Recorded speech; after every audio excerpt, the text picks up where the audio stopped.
Welcome to Truth Seekers. Hello, friends. Good morning, and welcome to the Seiker Podcast on Service of Change Radio, where we challenge reality, question that which has been taught, and hope to inspire a new direction of thought to bring about change.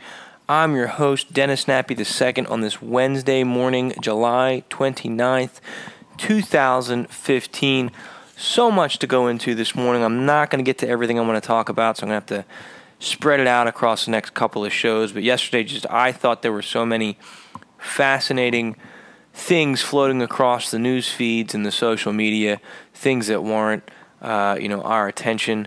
Life on the home front is good and exciting. Camp Nappy is still underway with my cousin, nieces, and nephews, as we're showing them some fun things to do up here in the Poconos. Got them outside last night for a campfire where we roasted marshmallows and enjoyed some s'mores and just letting the kids get some fun time outside in the woods. So it was nice for them. Everybody's exhausted today. We also played a round of mini golf yesterday. I didn't play, I just kept score, but the kids had fun. I was proud of my son. He's 3 years old, and he got to play, and he hit the ball a bunch of times and did pretty good, actually. He got it in 3 shots on a couple of the holes. So it's neat watching the young ones learn and grow up, and he's trying to emulate his cousins. So it's been a great experience for everybody involved. But back to some things that are floating across the news feed. I want to just address one thing that I saw come up. I posted it on the Service of Change Facebook page yesterday, and I'd love to sit down and write an article about it. I don't have the time right now to do it, so I'll talk about it on the air. But there's been the images of this Minnesota dentist who murdered a lion. I guess Cecil, I think is her name. Correct me if I'm wrong. But apparently she was very human friendly. She escaped, or he lured her out of one of the national parks where she was protected, or he was protected. And then this hunter not only killed her, but posted her picture up on social media. So now everybody is jumping on the bandwagon, angry at this guy, Facebook advocacy. They're, posting all these negative reviews on his site. He's had, according to the things that I've seen, he's had to shut down all his websites, his Facebook page, and everything. People are pretty mad at him for this. And I think it's great that people are upset. I think it's horrible what this man did, that he hunted this beautiful creature down, for sport and posted pictures about it. But I have to say I see hypocrisy here. People are jumping and screaming about this issue, but this happens every single day. Just go to a slaughterhouse. What's the difference, in all honesty? It's with the conditions of the animals that you eat every single day is inhumane. And it's probably a much slower and more torturous life and death than that lion experienced from this man. Again, it's tragic what happened to that lion. I am definitely against what happened. But it frustrates me a little bit that I guess what I'm driving at is how the masses just jump on something, and I just wonder why jump on that and not these other issues in mass at least. What is that mob mindset? I think it's a very dangerous thing. So that's all I'm going to say about it, but I think it warrants reflection. It's okay to be upset about it. It's okay to post that you're really pissed off about this, but what else are you doing? That's my question for you. Are you just someone who goes on Facebook and says, wow, this is terrible, this is a travesty, and that's the end of it? Or is there more that you're doing in this world with this existence and this time that you have? Because I think now, if there's ever been a time for action, and I'm not saying violent action, just action, listen to our Changecast, you'll hear lots of suggestions, than ever. There's a lot going on in the world. Again, I'm not about the fear-mongering. I'm about talking about things that are going on in the world and offering possible suggestions and solutions. So I want to talk about some things that have floated across the news feed. And, but before I get to that, though, one more story that I think will catch your attention. So, again, get involved, do something. Don't just jump on the latest trend. That's my gripe right now. But an article that I came across in the New York Times called "A Creature on the Loose Puts Milwaukee Residents on Edge." This was written by Kay Nolan and Julie Bozeman from July 27, 2015. It says, one man saw a creature for only a few bone-chilling seconds, but he remembers that it was big, with heavy brown fur and a long tail, and not in any particular hurry as it walked through his neighborhood in Milwaukee and then disappeared into a thickly wooded ravine. Basically, there's been many sightings of this lion-like creature up there in Milwaukee. They have not yet identified it or located it, but it sounds like it's either some kind of wildcat, or what they're suspecting is maybe somebody had a exotic pet like a lion and they let it go when it got too big, which has happened in the past. So the creature is still on the loose, lends a little bit of mystery to us. Hopefully they find it safely and can find it a proper home. And again, this story, just a coincidence, has no relationship to the other story that I was talking about the Minnesota dentist. But today I want to talk about a couple things that came across, the news wire, the news feeds, that I think are of importance. Where are we at here? In ancient history, ancient structures.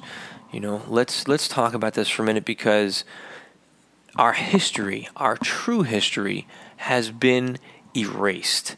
And it's been denied, and we've been lied to, flat out lied to about it. And part that lie might be just strictly based on ignorance, on behalf of those who, our elementary school teachers. I remember being a kid, being in middle school, and I learned that Sumeria was the oldest civilization to ever exist on Earth. Roughly 6,000 years ago. That's where we got all our laws, and our writing was founded in Sumeria. That's where the first cities were. They had the skyscrapers called ziggurats. That's what I was taught in 6th grade social studies class. But when you think about it, Sumeria sprang up out of nowhere. It just appeared one day with writing, with laws, with cities, with farms. All this stuff just happened to pop up out of nowhere. That's odd that we went from a hunter-gatherer society to all of a sudden saying, hey, let's create this. Where did that happen? Where did that come from? Now, a lot of people who study Sumeria and are followers of researchers like Sitchin and others, have, assert the claims that, that was a direct intervention by an advanced race of beings called the Anunnaki, who came from the planet Nibiru. So that's one possibility that's out there. Now, at the end of the day, again, I've spoken about him before. Michael Cremo has some fantastic research that he's done. And he wrote a book called Forbidden Archaeology. I think he said it's 1,000 pages thick. It's a gigantic book. And he's since put out some shorter, condensed versions and some other great works. But he talks about how what he's done is he's compiled other researchers' work who have been ostracized from science because what they have uncovered, tested, verified, validated, found doesn't jive with the standard issue story. So what's going on? People have found artifacts, human or man-made artifacts that date back 10,000, 25,000, and beyond, that which tells us, well, no, humans have not been capable of that type of stuff for that amount of time, so your findings are wrong. But he's got hundreds and thousands of these findings, so how can they all be wrong? They just get dismissed. What's being hidden? So first thing I want to talk about, I came across something via Disclosed TV, and they talked about, and I'm going to butcher this pronunciation, but in Gunung Padang in Indonesia, and I'm quoting their video here. They said they discovered a pyramid, basically. They initially thought it was a large hillside with megalithic structures on top of it dating back 2,500 years. Well, that jives in our story, in our chronological history that we've been taught. What they said now is, due to what the digs that are going on now, the archaeological establishment is scrambling to reject and pour scorn on the extraordinary consequences of the excavations. Geologist Dr. Danny Hillman from Caltech used ground penetrating radar, seismic topography, and other archaeological methods to uncover certain evidence. It's evidence of a deeply buried man-made chambers, and yielding carbon dates back as far as 26,000 years. That puts us back in the last ice age. Excuse me, where according to the modern timeline, we were just hunter-gatherers. Okay, think about that for a minute. This structure has been uncovered to be 26,000 years old. That's fascinating to me. 26,000 years old. Now let me jump to another story that I came across that also caught my attention. Now this is by author, researcher, archaeologist Graham Hancock, and I found this on his Facebook quote. Part of what he wrote yesterday. It says, a gigantic cosmic impact. Graham said this. A gigantic cosmic impact when large fragments of disintegrating comet hit North America ice cap approximately 12,800 years ago is identified in my forthcoming book, Magicians of the Gods, as the smoking gun that sparked off a global cataclysm of flood and fire in which an advanced civilization of the last ice age, hitherto only remembered in myths, was wiped out. The scientific case for a comet impact 12,800 years ago has now been further reinforced by a landmark paper in the Proceedings of the National Academy of Sciences, the official journal of the United States National Academy of Scientists. And he has a link for where the details are. He talks about Magicians of the Gods is the final run-up to a publication, and the release date is 10 September in the UK and 10 November in the US, and is available for pre-order, and he has the links there. And then he goes in to thank people that have been supporting him. If there's been a credible source, I'd say it's Graham Hancock. I'm currently reading his book, while listening to it on tape, Supernatural, and I've spoken about it before. I'm blown away. I want to get the paperback copy and sit here and go through it and talk about the thoughts that the book has inspired in me on my show. How he makes connections to people that have taken psychoactive substances, to alien abductions, to old stories of fairy mound abductions and encounters, and they all seem like they're one and the same, whether you're taking a psychoactive plant, or you're having an alien abduction, or you're experiencing a night terror, and this ties it in very strongly to my research into sleep paralysis, night terrors, night terrors, and these energy parasites, and our overall concept of reality. It's been hidden from us, and now we're at the point where I don't even want to say it's been hidden from us. We allow it to be hidden. And what Graham shared, Mr. Hancock shared the other day or yesterday, was from phys.org. It's called A Cataclysmic Event of a Certain Age, and basically what it did is it verified that something caused an immediate change in climate. Where we're at here, what Graham was saying, it's proof that this cataclysm occurred. I'm sorry, I'm just rereading what he wrote. It caused the flood, basically. Caused the flood of the entire earth, which we talk about. It's in the Epic of Gilgamesh. It's in the story of Noah and many other ancient creation myths that are out there. So this kind of proves they narrowed it down to a time span of within 100 years. All this stuff happened. It wasn't gradual. It wasn't over a long period of time. So I look forward to the evidence that Graham has uncovered in his new book that talks about the fact that there was an advanced civilization. Well, what impact does that have on us?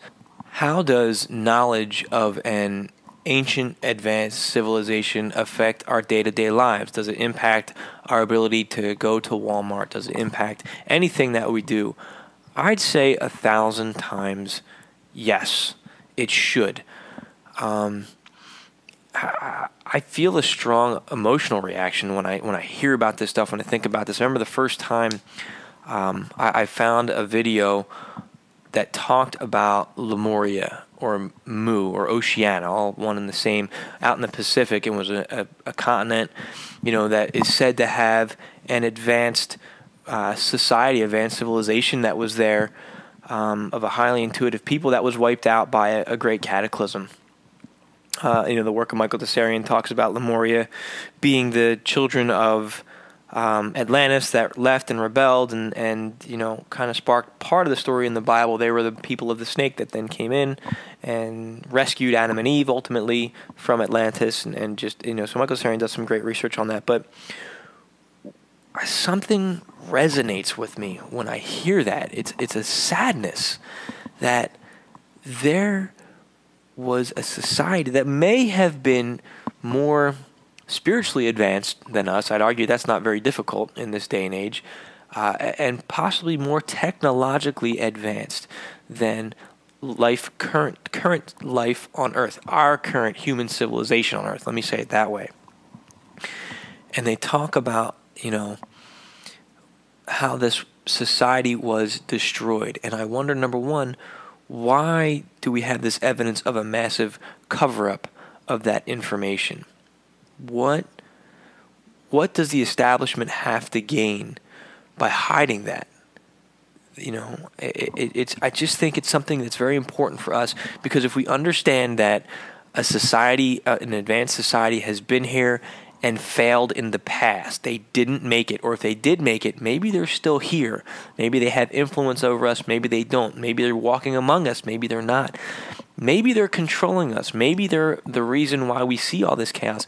Maybe we're being, like I assert sometimes, maybe they're the bad ones, and maybe we're being herded, and every so often the herd is thinned. That's another possibility, something worth considering. Maybe they thin out the herd, and that's why this society got wiped out. So I don't know. There's many possibilities out there to consider that I think warrant our attention. But if we understand the past, we're less likely to repeat it with the decisions that we make. And I think that, warrants our attention. Again, I encourage us all to make these discussions public, make them more common. We need to talk about this. We need to explore that. We need to get this to our children's hands, because if there's something big that's pending, again, and some researchers indicate that, we're in our sixth mass extinction. Fukushima still leaking into the Pacific Ocean. There's a lot of things going on. I don't say this to scare us. But I do say this to hopefully prepare us for a better way of life, so we can avoid cataclysm. We can avoid catastrophe, But maybe this information is coming out for a reason. Maybe we're uncovering this stuff so we can do something about it. What is it?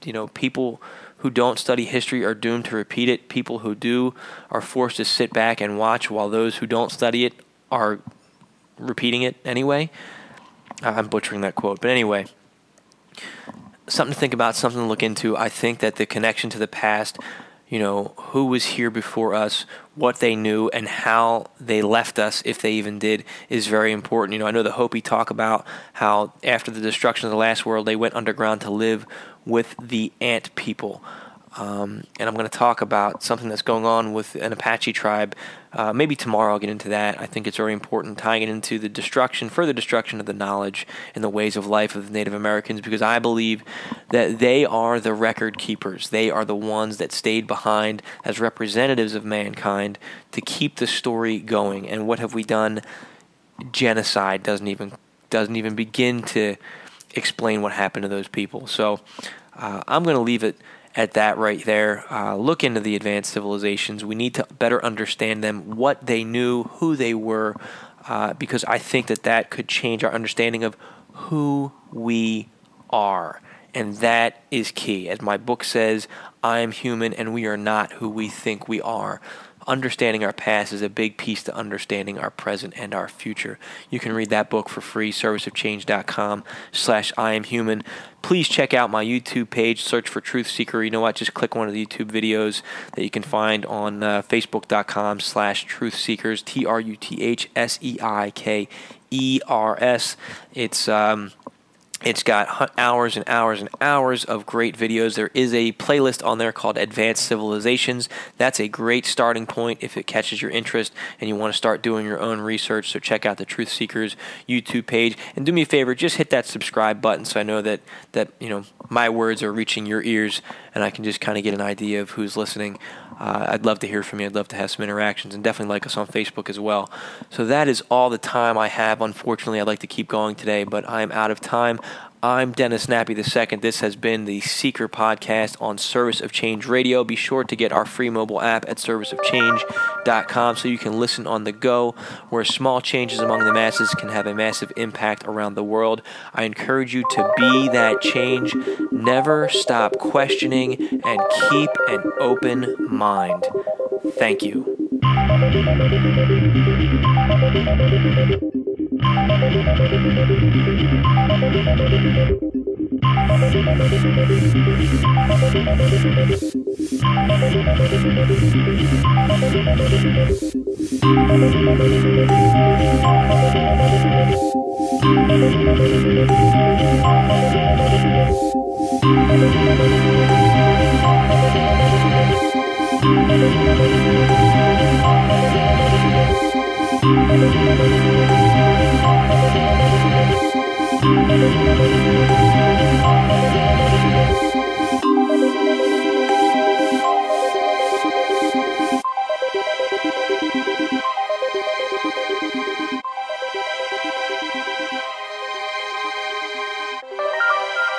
Welcome to Truth Seekers.